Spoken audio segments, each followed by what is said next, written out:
Merci, Monsieur le Président, Monsieur le rapporteur général, Monsieur le ministre. Je voudrais juste ajouter à ce qui a été dit le fait que je me permets d'insister. On a des administrations qui ne savent pas bien, dans le contexte, raisonner sur autre chose que les données qu'elles ont, en l'occurrence des codes NAF et APE. Et il s'agit là de tenir compte de ce qu'on peut appeler une chaîne de valeur, c'est-à-dire en fait d'un lien de dépendance économique, dont j'insiste sur le fait qu'il est très difficile de le chiffrer de manière objective, parce qu'on a beaucoup de PME et éventuellement des cas de multi-activité.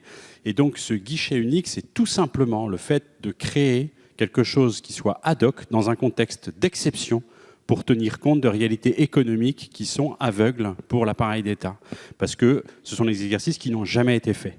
Donc j'insiste sur le fait que il est important que le législateur ne se laisse pas dicter par ce qu'il est techniquement possible de faire par l'exécutif.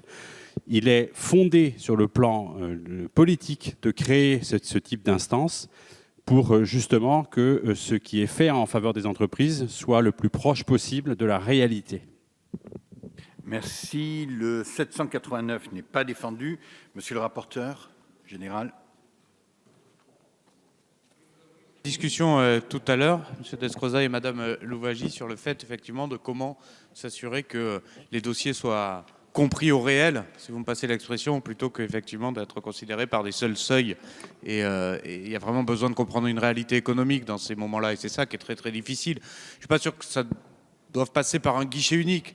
On a dit tout à l'heure qu'on avait des services fiscaux, URSSAF, DGFiP, qui étaient compétents pour ça, qui savaient recevoir les entreprises et qui connaissaient justement les réalités économiques. On l'a vu avec le Fonds de solidarité, il y a eu un accompagnement. La Directe l'a fait au niveau de l'activité partielle. Donc on a une administration centrale, déconcentrée dans les territoires, qui est capable de comprendre l'activité des entreprises et qui la comprend au réel. Donc il faut, je crois, à travers des circulaires, à travers des consignes qui sont passées, encourager encore et toujours ce conseil, cet accompagnement vis-à-vis des entreprises de la part de l'administration, mais c'est bien ce vers quoi il faut aller. Le cas par cas, finalement, c'est l'agent qui sait parler au chef d'entreprise par rapport à ses besoins. C'est ça le vrai cas par cas, plutôt qu'un guichet unique qui serait finalement la création de quelque chose de hoc avec les mêmes personnes à l'intérieur. Avis défavorable. Monsieur le ministre.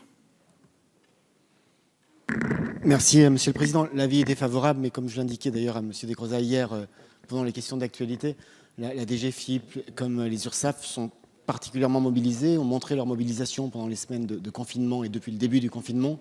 Et nous donnons aussi des consignes pour que les dossiers soient traités le plus rapidement possible, le plus vite possible et de la manière la plus homogène sur le territoire.